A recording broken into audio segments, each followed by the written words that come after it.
Hey everyone, Casey Scanlon here, bringing you another Lake of the Ozarks Fishing Report. It is mid-May and the water level's finally at full pool, and we just had a full moon last week, so another little wave of fish kind of moved up and spawned, but it's been a while since our last fishing report.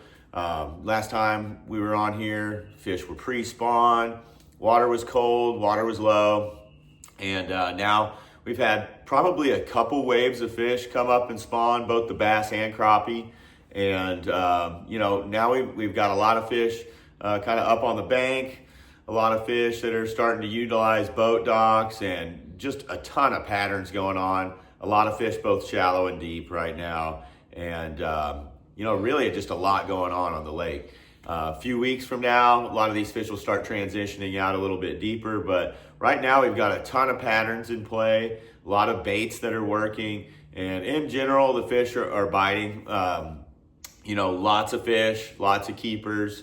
The big fish have been a little elusive most days, catching a few every day, but, those big females, I think, are just kind of waiting to push off the bank a little bit, and a lot of them are probably just waiting to move up and spawn, truthfully. So I really haven't seen a big major spawn myself. We've had some really, kind of dirtier water conditions than normal, especially kind of on the lower end of the lake. So they've been a little bit harder to see this year, but in general, just looking up at the bank, doesn't seem like, a huge wave of fish has been up there. So probably had several small waves kind of trickle in throughout the spring as we've had some of these 80-degree days and followed by a little cold front.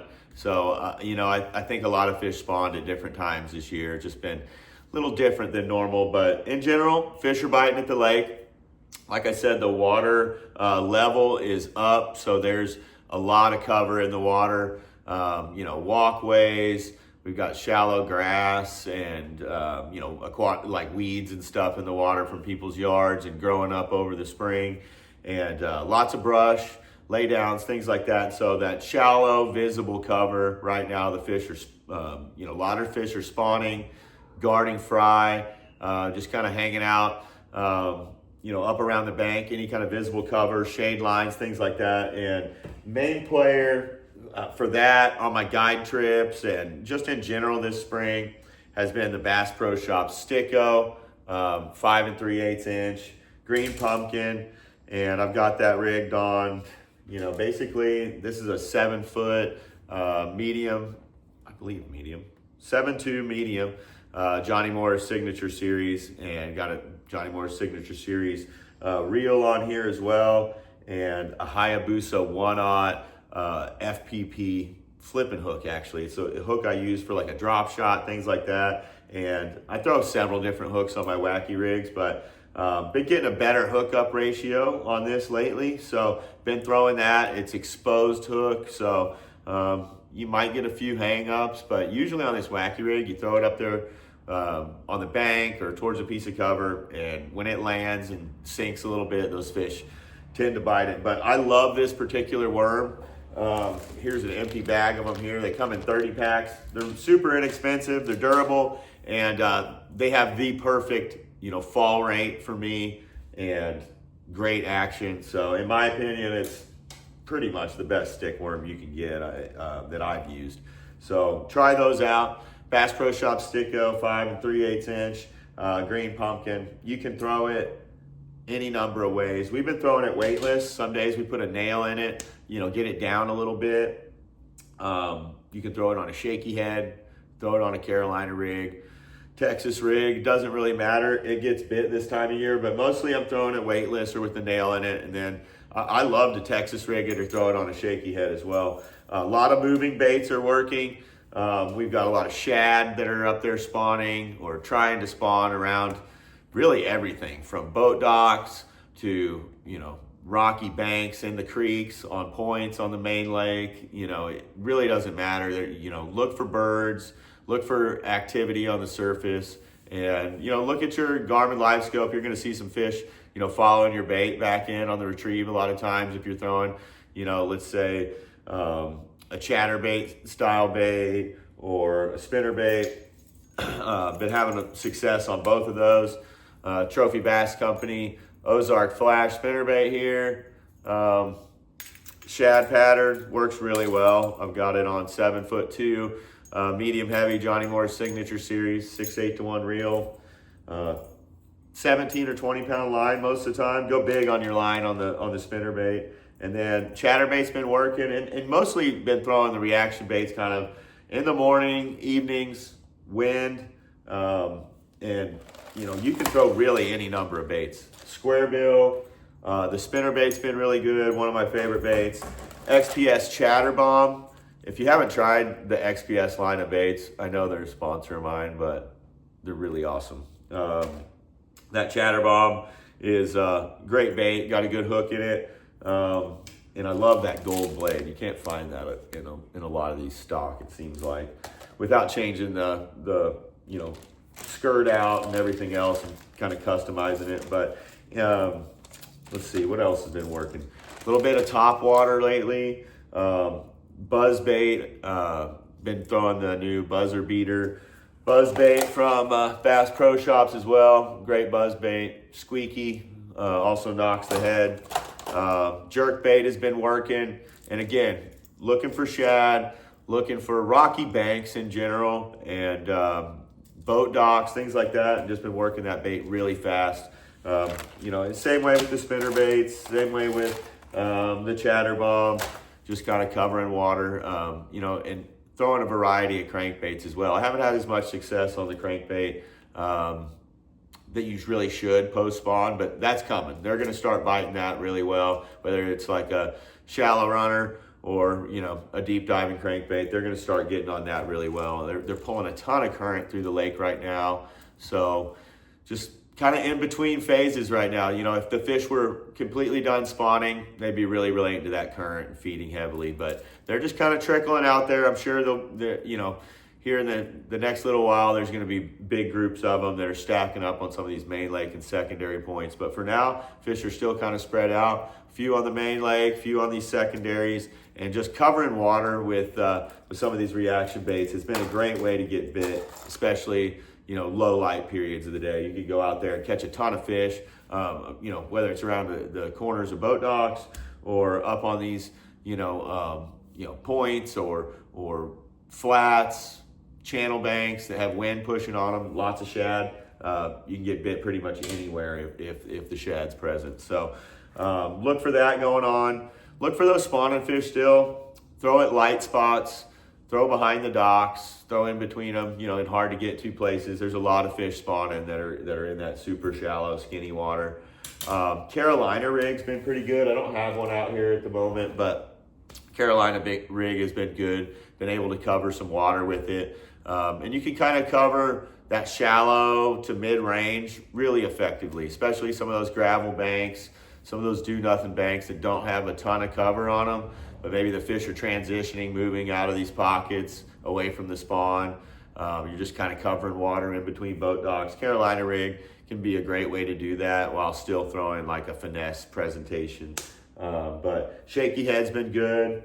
My jig has been good. Been throwing the jig a lot, but I feel like, man, I've been getting a lot of big bites on the jig, but I feel like been getting outproduced just a little bit, especially numbers on, you know, Texas rig plastics, shaky heads, stuff like that.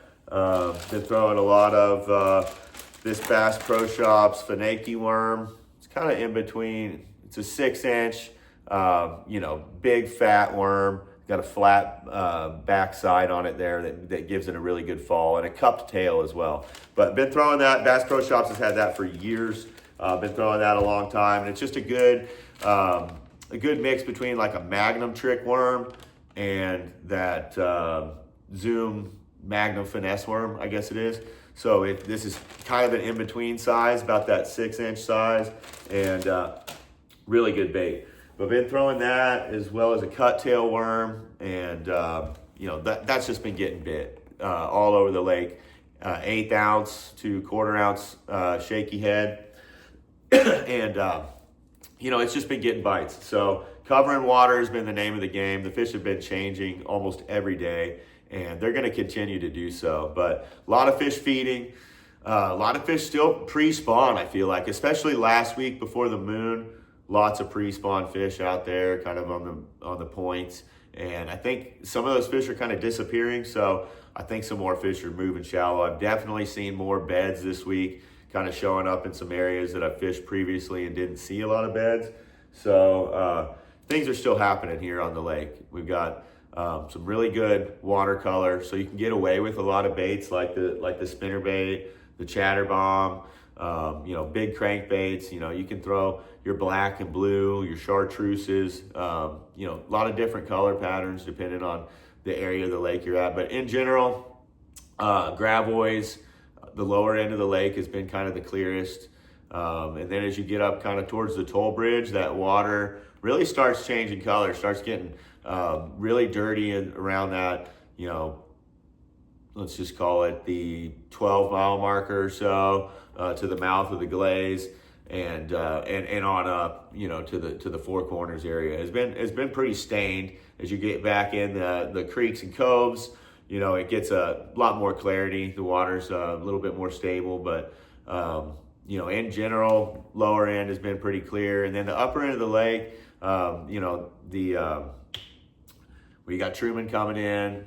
Truman's been really high, and it's been a little bit unstable up there. I haven't fished up there in a week or two just because of that. So Truman's letting out a lot of water into the lake, and we are dumping a lot of water into the Osage River. So a lot of water movement up there. Usually the water level is a little bit higher up there when they're dumping some water out of Truman. So haven't fished much in that area. I'm sure the water's, stained like normal, clear as you go back in creeks, and those fish, are definitely going to be relating to that shoreline cover. So in general, fish are really biting. Most of the fish are up shallow to that mid-range, I would say. Some are relating to brush piles, but a lot more fish starting to relate to the docks, the crossbars on the docks, things like that. And backside of the docks, especially now that we've got probably another wave of fish that's kind of sliding up to spawn. So focus on that shallow to mid-range, flats, secondary points for some of those fish that are kind of moving out. Start mixing in some of that main lake stuff, and you're definitely going to catch some fish. It's a great time to get down to the lake and catch some fish. Didn't talk much about the crappies, but been catching a few of those, especially as I'm throwing some of these moving baits. I've caught them on spinner baits, caught them on crankbaits, caught them on jerk bait the last week, and went out last week on one trip and did some crappie fishing and caught them on a little swim bait, as well as just a little crappie jig on a 1/16 ounce head, and basically throwing brighter colors because the water color is a lot dirtier than what we normally see, I would say, and focusing on a lot of brush piles, mid-range brush piles around points. Secondary points have been really good. A lot of them don't have a ton of fish on them, but they will have a dozen really nice fish or something sitting in them. A lot of the fish seem to be post-spawn, especially out on these points. They're a little bit skinnier than what we saw several weeks ago. Not seeing very many crappies up around the bank. You can definitely shoot a jig underneath boat docks. They have a lot of shade on them. Again, focus on some of these around pockets and points. A lot of these fish that are kind of coming and going from the spawn. Big shady docks are always a key. So crappie fishing's been good. We got the crappie bash, I guess they're calling it, this weekend here. So giving away a lot of money for a big crappie, and somebody's going to make 50 grand. So get in that tournament. Anglers in Action is putting that one on, so it should be a good tournament. But a lot of fish to be caught. They're spread out as well, just like the bass. You can catch them on a variety of techniques in a variety of locations. So I do have some guide trips available. I'll be home for most of the summer. Now's a great time to learn some new techniques. So if you wanted to learn anything from top water to fishing out deep, learn your electronics, now's a good time to do that. If you need some batteries, wholesale batteries, we'll deliver them to your door, wholesalebatteries.net. They got any kind of battery you want, whether it's lead acid, lithium, MillerTech, Deca, Odyssey, they got it all. And they're great guys. They're fishermen. They know what you need, and they'll probably help you put it in there. So check out Wholesale Batteries. Check out the XPS line of baits. Guys, they're awesome. You won't be disappointed. They've got a great price point. They've got baits for every condition and every situation. And I've been excited using them this year. They put a lot of fish in the boat for me. So check them out. And until next time, good luck out there. Catch a bunch of fish, and I'll give you guys another report in a couple weeks when the fishing changes a little bit. So it should stabilize here in a couple weeks, and I'll have another report for you guys. So catch them up out there.